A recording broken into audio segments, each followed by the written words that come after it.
It's twilight time. Wanda and Vision, aren't we a five-pair? This is our home now. I want us to fit in. Oh, this is gonna be a gas. Hey Matt, how's it going? Good. How are you? I'm good. How's this whole virtual junket been for you? Oh, it's been weird and fun. Yeah. Like everything else. Right, of course. Strange. Yeah. Well, getting to the end of the day now, I'm sure you've got to be kind of winded from that.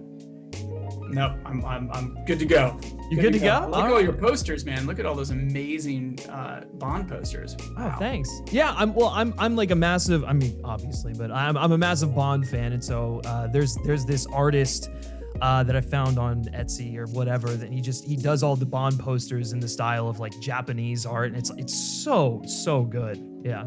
Awesome. Yeah. But getting right into this thing. Something that I think is really fascinating about you is if you look at your work just across television in general. I mean, you've directed episodes of Game of Thrones, Succession, The Great, which came out last year, and actually, congratulations on your Emmy nomination for that. That's thank so you. Cool. You seem to have this appreciation for not defining your work or the work you enjoy by genre, and I think that the MCU as a whole has been able to operate fluidly through a myriad of different genres. And I'm curious, did you see WandaVision as the evolution of that sort of credo?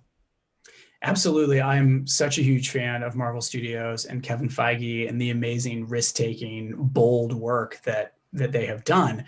And yeah, you look at Iron Man, and then you look at Guardians of the Galaxy and Thor Ragnarok, and they're constantly reinventing themselves and pushing the boundary.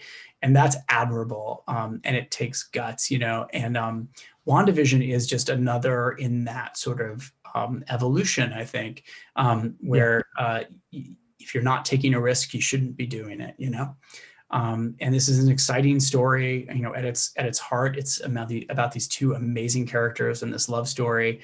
And we've had a great deal of fun sort of playing with style and genre and tone as a way to tell a better story.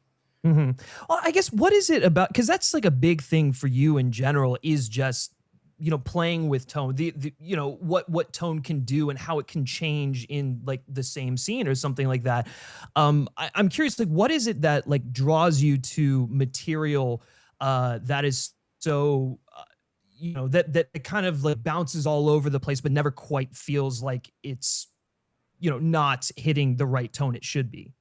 Yeah, I love tone. I think tone is like one of the great mysteries. And I sort of feel like I'm, spending my whole life trying to figure it out. I love experimenting with it. And I myself I gravitate towards stories where the tone is not super clear. And, I come from theater, and I think, Shakespeare's are sort of, the god of the theater. And he did this too. Like, he started writing Comedy of Errors and, the history of Richard III. But by the time he was done, his last few plays are The Tempest and Winter's Tale, which are these amazing combinations of genre. They're thrillers and comedies and history and tragedy all wrapped up into one. And I think that's what's happening in streaming right now too. You mentioned The Great. The Great is hilarious and funny Black comedy. It's also a horror film, and it's about maybe the worst guy in the world and this poor girl trying to find her way through it. And I love stories like that because they're closer to life than anything else. No life is not like a courtroom drama on Law and Order or something, Mm-hmm. So it's fun to be able to play around and surprise yourself and surprise an audience. And there's something so interesting about sitcoms because like there's like a facade that sort of comes with it. The fact that you're watching something that doesn't really, you're either it's like one step away from being like a stage play or something like that. But yet there's something very intimate and lifelike about the characters. And I wonder if a lot of that sort of comes from the ability to feed off of a live audience. And when you were filming WandaVision, specifically the first episode with that live audience, was that something that sort of allowed you to toy around with like different, lines or different responses and reactions to see what played better?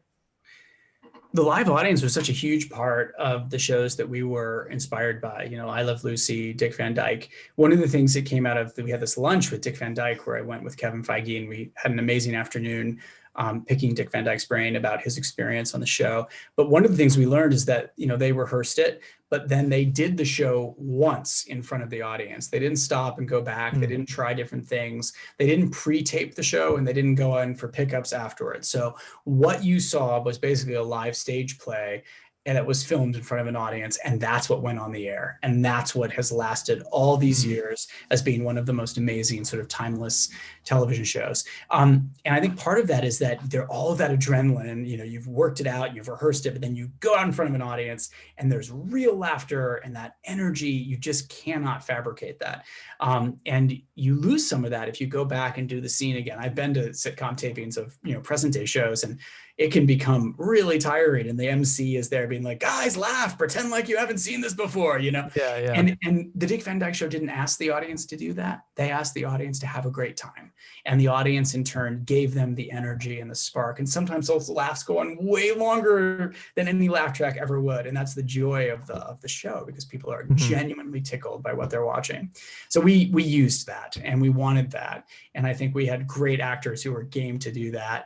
Paul, Lizzie, Catherine, Tiana, they're ready for that kind of experience, and they really crushed it. Well, especially with Paul and Elizabeth, because they're so experienced in multiple genres and themselves, and given your experience, tackling multiple genres, the versatility, I have to imagine, allowed for better experimentation, right?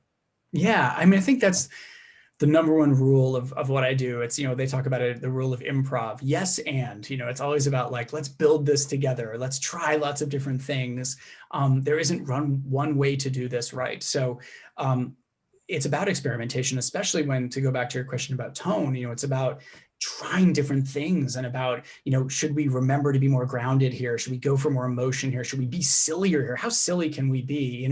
Let's go as silly as we can go. And it requires everybody to just be fearless and brave and playful, which all of those actors are, and which ultimately what great acting is about remembering what it was like to be in the sandbox when you're a kid and just play and have a great time. Yeah. Well, and I'm curious, given the fact that Paul and Elizabeth are veterans with these characters in the MCU. They played them for years, and they know them inside and out. How did that level of comfortability with Wanda and Vision affect some of the risk taking on set? Was it difficult to get them out of that to get them out of that comfort zone, or did they know these characters so well enough that they'd be willing to go to the extreme within reason?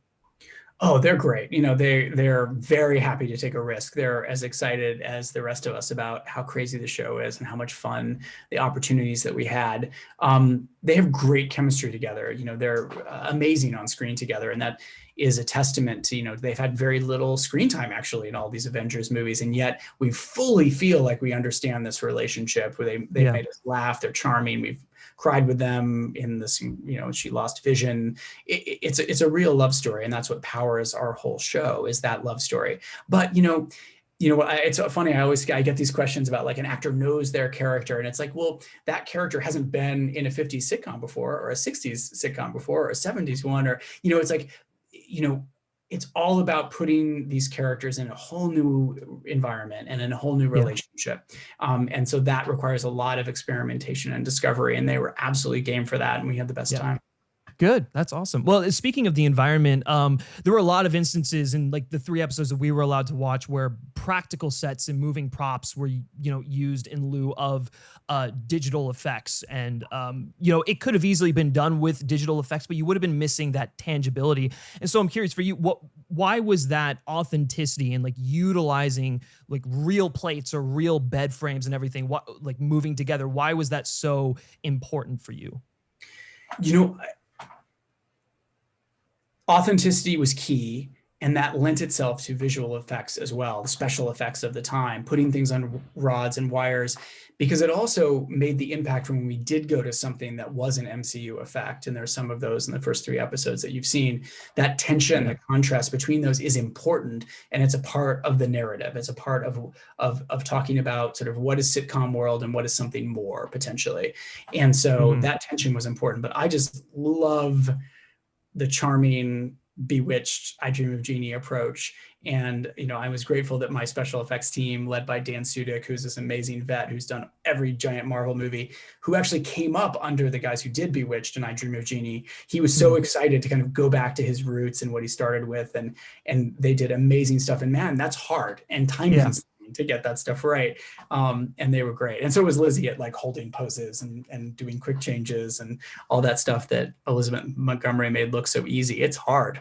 Yeah, no, well, I have to imagine. Well, and that actually kind of goes into my next question, which is like when you were doing research and prep for like the behind the scenes stuff on how they made these effects work in the shows, what was like some of the more interesting techniques or tactics that you found? Oh, yeah. I mean, we went hunting around to try to talk to anyone and everyone we could talk to. And we did try for a while to reach out to anyone who had been on the special effects teams on Bewitched and I Dream of Jeannie before we spoke to Dan and realized that, oh my gosh, we have this resource right here that our special effects coordinator actually knows this stuff inside and out. So he was a huge sort of resource for that. Dick Van Dyke was a great resource for figuring out how their live shows went. And then, we went on a deep dive looking at old prints of the shows, because what did Bewitched actually look like? We saw it through, reruns on TV and DVDs, and who knows, because those things have been probably, it's a print of a print of a print of a print of a right. We wanted to go back and see what were these creators, these filmmakers trying to achieve visually back then, so we can recreate that too. So we looked at original prints of lots of different shows. It was a great deal of fun being a little bit of like an archaeologist.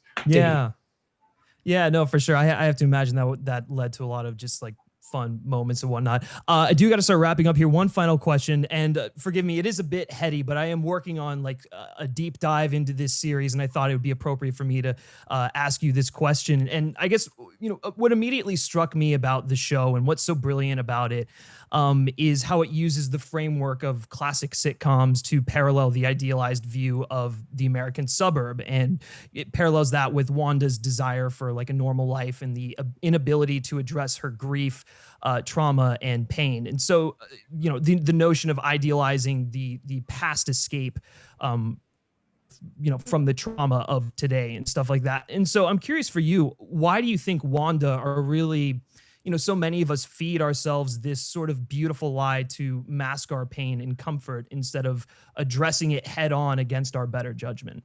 It's an interesting story, a question.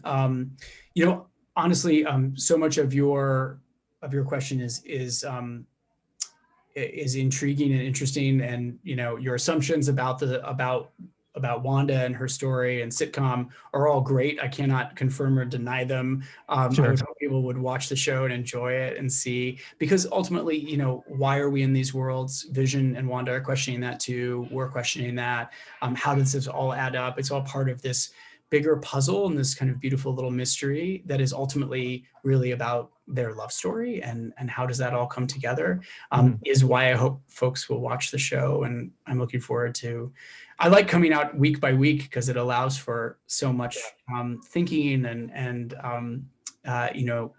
ideas, questions, theories to come out, which is cool. Yeah. Well, interesting. I look forward to, obviously uncovering the rest of the story and whatnot, and hopefully I'm on to something there with the, what I'm trying to envision in my head. But listen, Matt, it's been a real pleasure chatting with you. I absolutely love the series, and I'm looking forward to seeing the rest of it. Oh, thank you very much. It was great. And I love your posters. Thank you, man. Not for no one. It's awesome. It's my favorite one. I'm telling you, man, it's so good. It's so good. Rip Sean Connery, man. Rest in peace, that guy. Oh, I know.